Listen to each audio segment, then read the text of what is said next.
allow you to spend more than 180 days without obtaining it. We only say submit your national identity to your mobile operator. Then citizens say we don't have it, let us go and obtain it. Then the first question, why did you fail to obtain until when the issue of SIM came up? National identity is a law and is mandatory. And for you to even conduct certain activities in this country without the number is an offense. For you to get voters card in Nigeria based on section 27 of NIMSI Act, it is an offense. For you to open a bank account without national identity number is an offense. For you to pay tax is an offense. For you to collect pension is an offense. For you to enjoy any government service without having national identity number is an offense. Section 29 says, if you do any of these in 27 without obtaining national identity, you have committed a crime that will lead to fine or imprisonment or both of them. And this is 14 years, not today.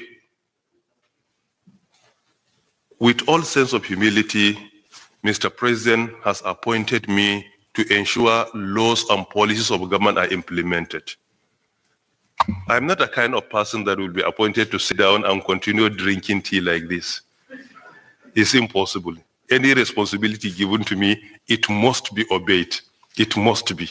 And this is my nature. When I feel I can't, then I clear the screen for someone to occupy the position.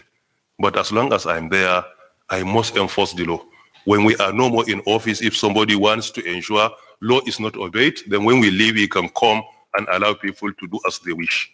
But if we are there with all sense of humility and responsibility, we want to ensure our laws are respected, and we will go to any extent to convince our citizens to respect the law, and we will do our best to enforce the law in collaboration with other stakeholders and security agencies.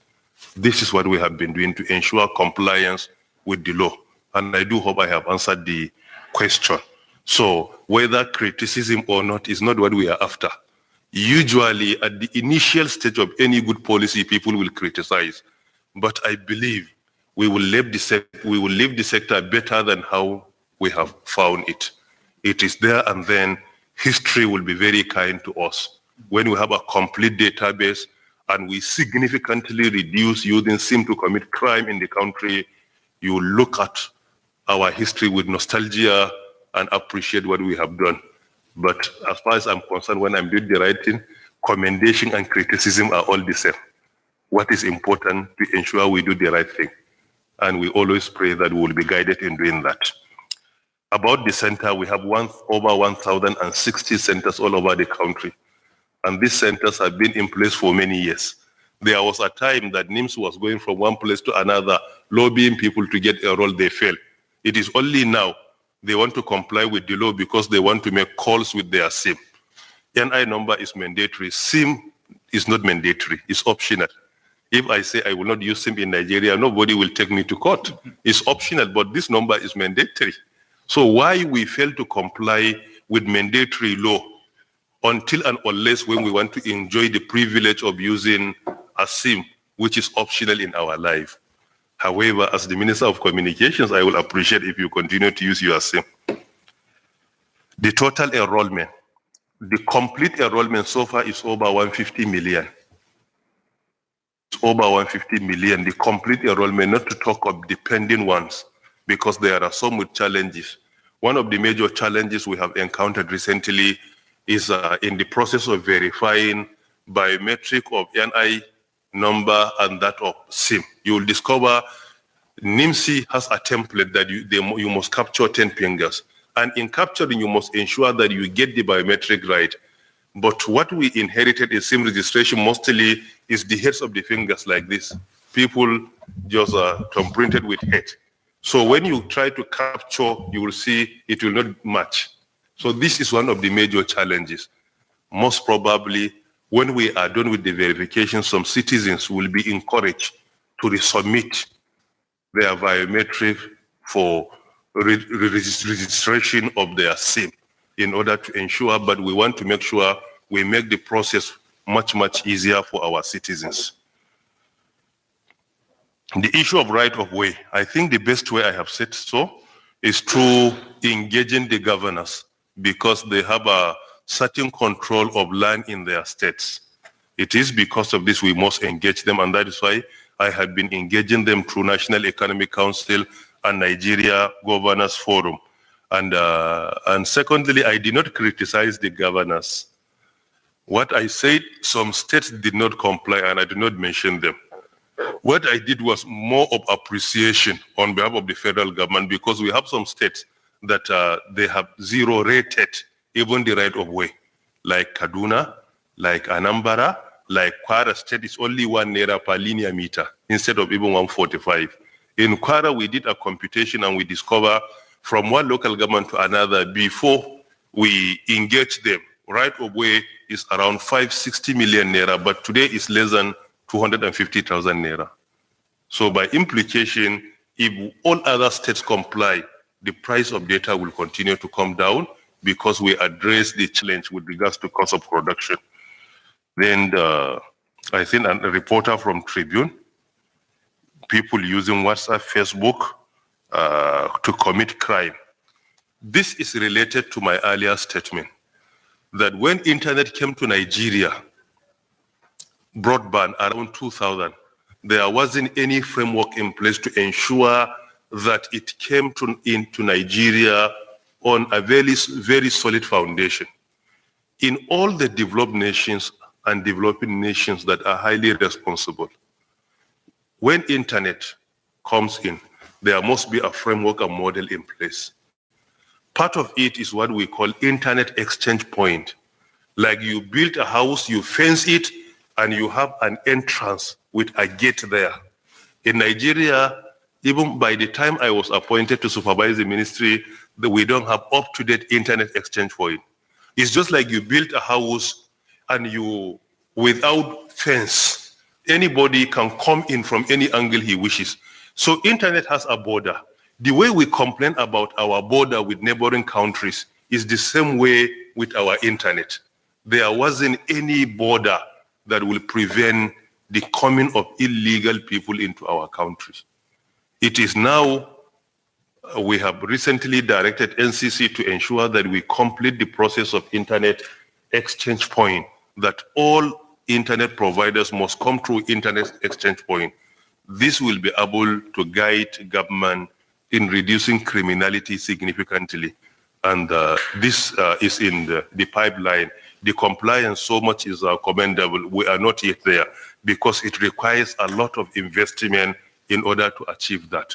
And we know the challenge of resources in our country, particularly within this period that we just exited recession, but we are still working on it.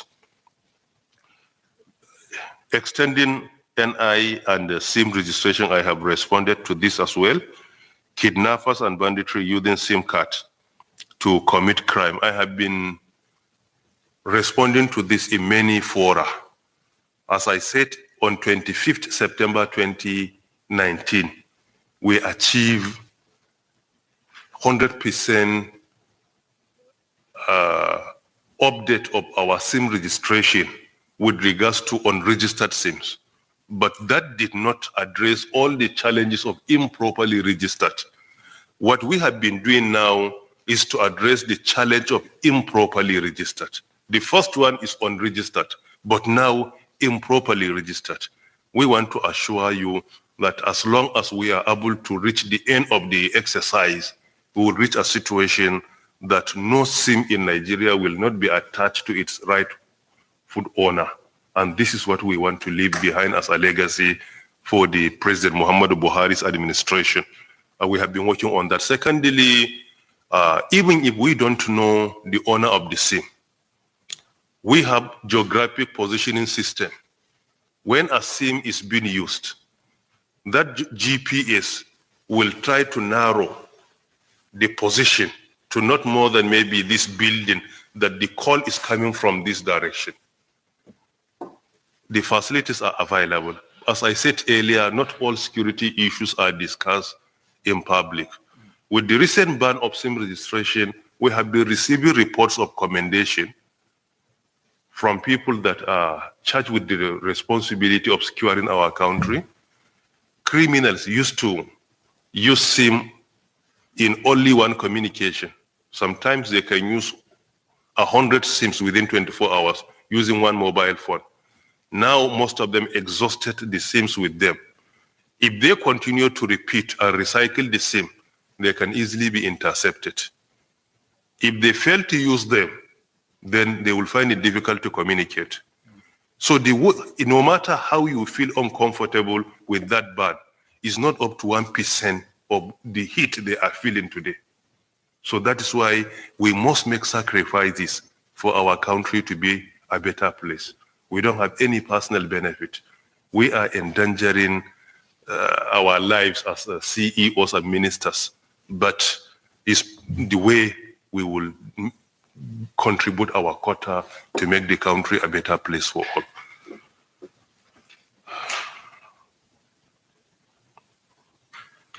On the issue of multiple databases we have in the country with police, with National Immigration Service, and many more, based on the law of Nigeria, the only primary database is National Identity Management Database. It's the only primary database. Why other institutions are collecting your biometric? Because we don't have a complete National Identity Management Database in place. I think this is the major challenge. And this is what we want to achieve starting from October 2020 to date. We started the process of harmonization. And the major challenge we are being confronted with is lack of compliance of other institutions with the template designed by NIMSI. It is their statutory responsibility. In some places, even the biometric is only 4 fingers instead of 10. The process of collecting is not the same. The image of your passport photograph is not the same with the template of NIMSI. In NIMSI, even your height must be captured. So there are many things. You will discover that no matter how we collect your database from other institutions, definitely is insufficient. Many things are missing, and you must come forward and present them. This is one. And secondly, if we get it right with NIMSI database, a situation will come that you don't, in any way, you don't need to go to any institution and provide your biometric or any biodata. They can only get access to NIMSI database with your consent. Look at recently, JAM announced that if you get registered, you only need to submit your national identity number. Even your name, you don't need to submit. How are they going to get? They will use NIMSI database. For registration, only submit your NI number. This is the only requirement, not your name, or your school, or your age, or your date of birth, or your local government. You don't need to. Only submit your NI number. We want to reach a situation that if you go for passport, only give them your name. Driver's license, give them your name. Whatever you need, you only need to present your name, because it is the primary database of Nigeria. All other databases are secondary. And if you look at the composition of NIMSI governing board, you will discover that it is a deliberate effort to make it the primary database. CBN is a board member. FRIS, board member. Road safety, board member. Police force, board member. SSS, board member. National Security Advisors Office, board member. Immigration is a board member. National Population Commission, board member. All the institutions, these are only examples, in addition to many, all institutions that collect data are board members of NIMSI. Why? Because it is the primary database.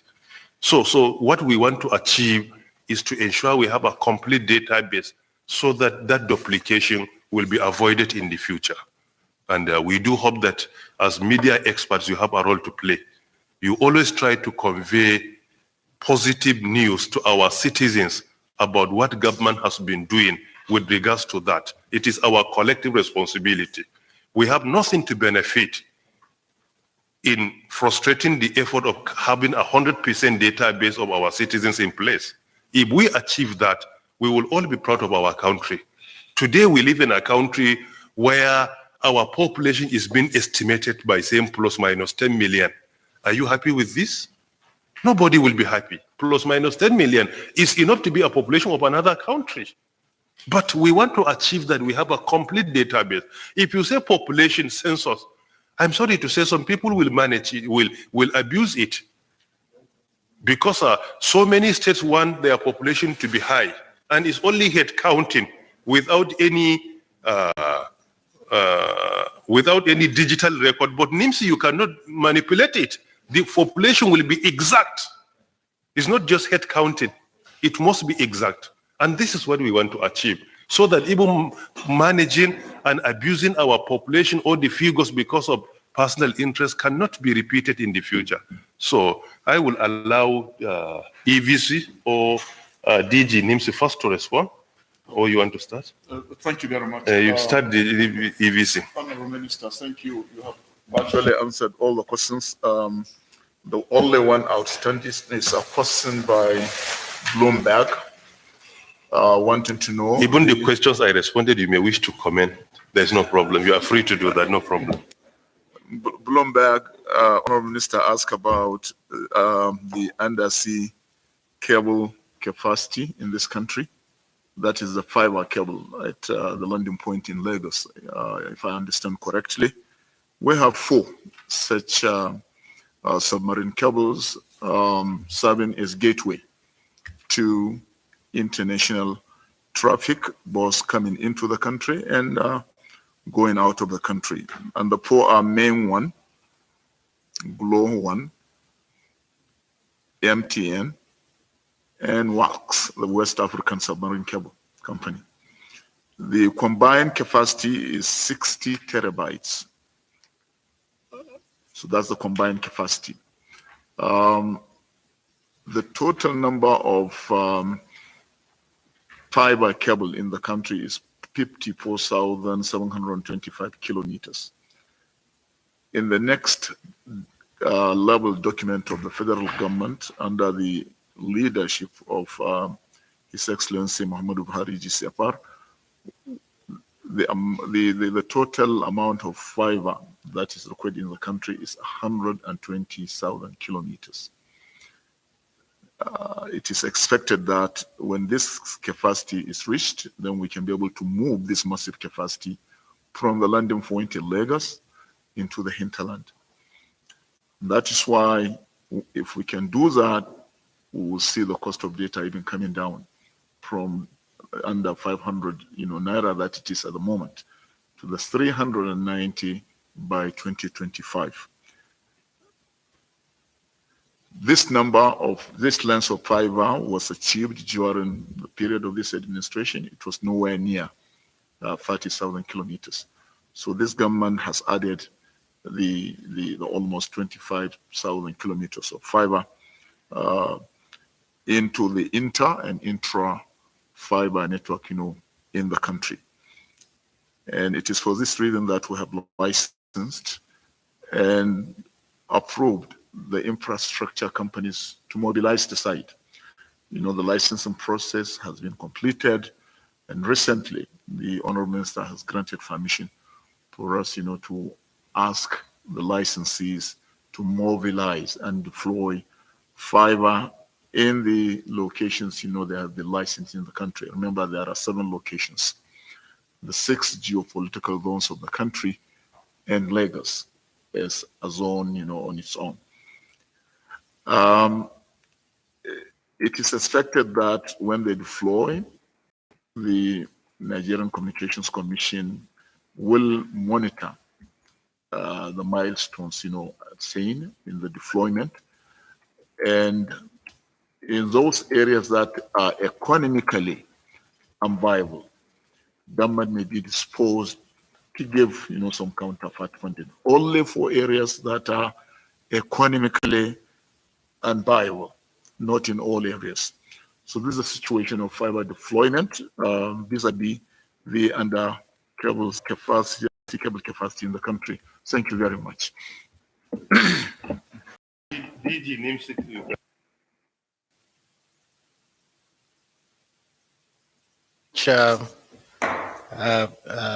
I think the Honorable Minister have already answered most of the most of the issues. I only wanted to add that Anthony asked about non-Nigerians. Already, as you know, the law also says that we should capture both Nigerians and also non-Nigerians, including the diplomatic corps too. So the idea of this security is to have everybody in the database. The moment that you create loopholes, then you will be creating a lot of bigger loopholes that cannot be answered. He also asked about the total need now. The minister already mentioned about the total SIMs now, but the total need is, as of this morning, is 51 million. So, and the what is more than 51 million this morning? Those that have been completed the process. There are still some in the ABs, but it's not even the absolute number. What we need to see is the growth, rate. So since the minister took over, the number of enrollment centers have doubled. The number of computer systems have tripled. And then the number, he has given us a target that we should increase by 5 times the monthly enrollment. We were doing averagely 500,000. As of this month, we have recorded more than 2.6 million. So he has asked us to multiply it by 5, and we have already received this. And also that the telcos are to deploy Android-based enrollment system, which are ready but has not been deployed. And once that this happens, then we should have a lot of centers, a lot of points to cover the whole of the population. So is this growth, the rate at which the enrollment is growing, that is really fantastic for us. Thank you very much.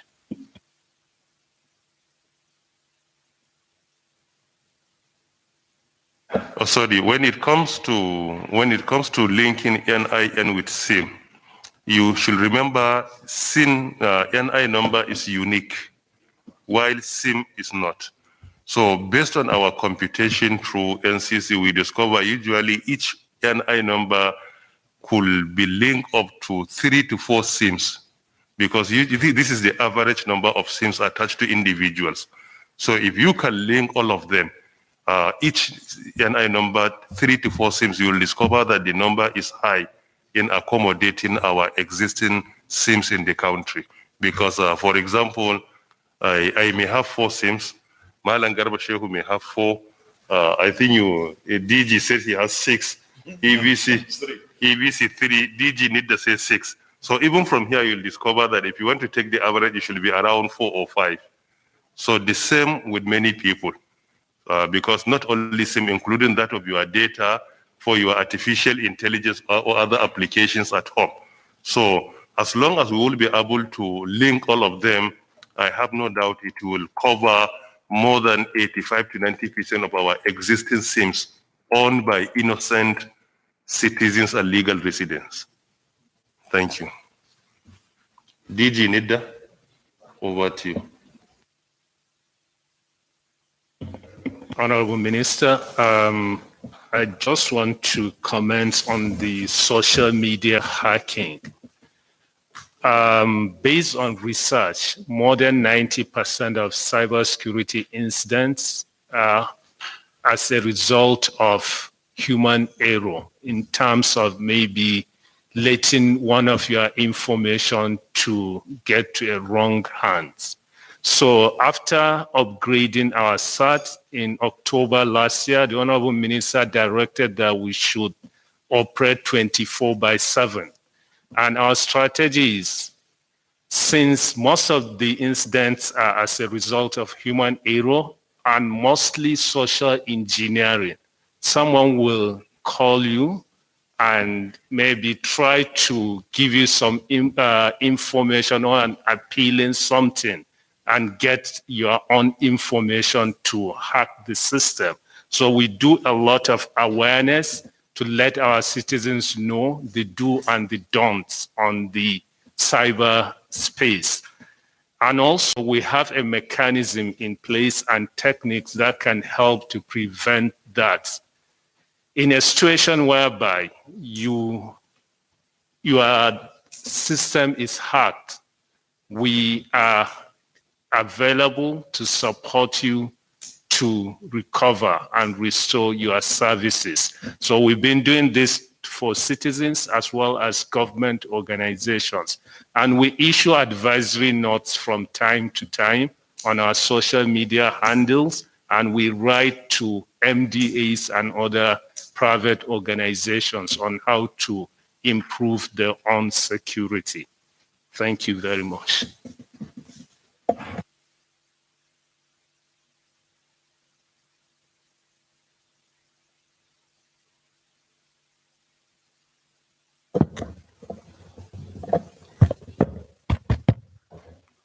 Honorable Minister, before we round off, maybe there is a need to state categorically, clarify this.